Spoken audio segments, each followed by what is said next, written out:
Medina की रात बड़ी पुरसुकून थी, गलियां सुनसान, दरवाजे बंद और हर तरफ खामोशी का आलम। मगर उस सुकून में एक अनजानी बेचैनी भी महसूस हो रही थी। उसी वक्त हजरत फातिमा रजी अल्लाह ताला अन्हा तहज्जुद की नमाज अदा करके दुआ में मशगूल थी। दिल में न जाने क्यों एक गैर मामूली घबराहट मौजूद थी। अचानक दूर पहाड़ों से शेर की दहाड़ सुनाई दी, मगर इस दफा वह दहाड़ औरों से अलग थी, खौफ पैदा करने वाली और भारी। सुबह हुई।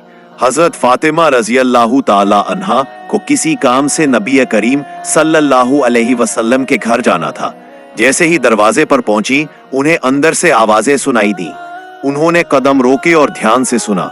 नबी पाक सल्लल्लाहु अलैहि वसल्लम अपने सहाबा से फरमा रहे थे, जंगल के उस पार एक बीवा औरत रहती है जिसका शौहर जिहाद में शहीद हो गया। वह बड़ी तंगी और भूख में है, 2 दिन से खाना नसीब नहीं हुआ। हमें उसकी मदद करनी है, यही हमारे ईमान की तकमील है।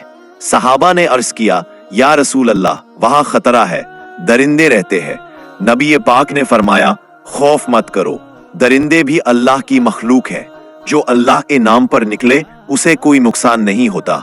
ये अल्फाज फातिमा रजी अल्लाह अन्हा के दिल में ऐसे उतरे कि आंखों से आंसू बह निकले।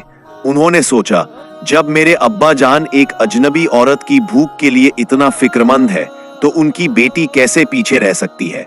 बगैर कुछ कहे वे लौट आई, घर पहुंची, चूल्हा जलाया और अपने हाथों से रोटियां व कुछ खजूरें तैयार करके कपड़े में बांधा। दरवाजे पर जैसे ही निकली तो उम्मे सलमा रजी अल्लाह अन्हा से मुलाकात हुई। उन्होंने हैरानी से कहा, फातिमा, अकेली वहां जाओगी? जान का खतरा है। फातिमा मुस्कुराई, नियत पाक हो, उसकी हिफाजत अल्लाह खुद करता है। फिर वे सहरा की तपती रेत और सुनसान रास्तों से होती जंगल की तरफ रवाना हो गईं। जंगल के सन्नाटे में चलते चलते अचानक उनके पीछे से एक शेर आ गया, मगर फातिमा न डरी न पीछे हटी। उन्होंने ठहर कर कहा, ए शेर, तू भी अल्लाह की मखलूक है और मैं भी। मुझे अपने रब के हुक्म से एक भूखी औरत तक खाना पहुंचाना है। अगर तुझे अल्लाह ने ताकत दी है तो मुझे इरादा और हिम्मत दी है, मेरे रास्ते में रुकावट मत बन, बल्कि अगर हो सके तो मेरी हिफाजत कर। जैसे ही ये अल्फाज निकले, शेर ठहर गया, उसकी आंखें नर्म पड़ गईं।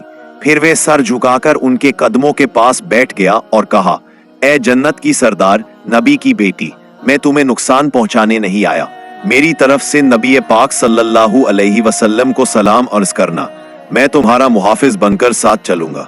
ये मंजर पास ही खड़े एक सहाबी ने भी देखा। उनकी आंखें भीग गईं और उन्होंने सोचा, हैरत है, जो शेर भी नबी को पहचानते हैं, अफसोस उन इंसानों पर जो आज तक उन्हें नहीं पहचान पाए। आखिरकार फातिमा रजी अल्लाह अन्हा उस झोपड़ी तक पहुंची, जहां वे अकेली औरत भूख से कांपते हुए अल्लाह से दुआ कर रही थी। ए मेरे रब, अब तो 3 दिन हो गए, भूख से जान निकल रही है, तू कोई वसीला बना दे। और तभी दरवाजे पर दस्तक हुई।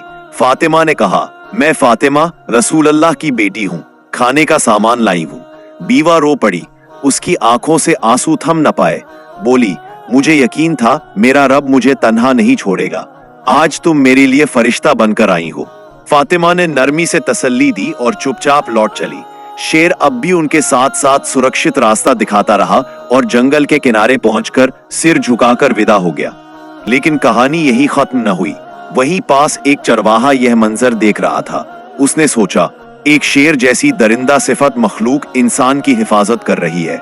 कुछ ही देर में वही शेर उस चरवाहे की तरफ बढ़ा, मगर आहिस्ता से बोला, ए इंसान, हम दरिंदे भी उस नबी को पहचानते हैं जो रहमतुल लिल आलमीन है। तुझे क्या हुआ कि अब तक ईमान नहीं लाया? जा, उनके पास जा, कलमा पढ़ और मुसलमान हो जा। तेरी गैर हाजिरी में तेरी बकरियां मैं खुद संभालूंगा। चरवाहे पर जैसे बिजली गिरी, मगर इस बार डर नहीं बल्कि दिल में रोशनी भर गई। वो फौरन दौड़ पड़ा नबी करीम सल्लल्लाहु अलैहि वसल्लम की बारगाह की तरफ। रसूलुल्लाह सल्लल्लाहु अलैहि वसल्लम उसे देखकर मुस्कुराए और बुलाकर कलमा पढ़वाया। सहाबा की आंखें आंसुओं से भर आईं और हर जुबान से अल्लाहु अकबर की सदाएं बुलंद हुई। उस दिन मदीना में यह बात मशहूर हुई, जो अल्लाह के लिए कदम उठाता है, अल्लाह उसके लिए ऐसे रास्ते खोलता है जिनका गुमान भी नहीं किया जा सकता, चाहे वह जंगल के दरिंदों के बीच क्यों न हो।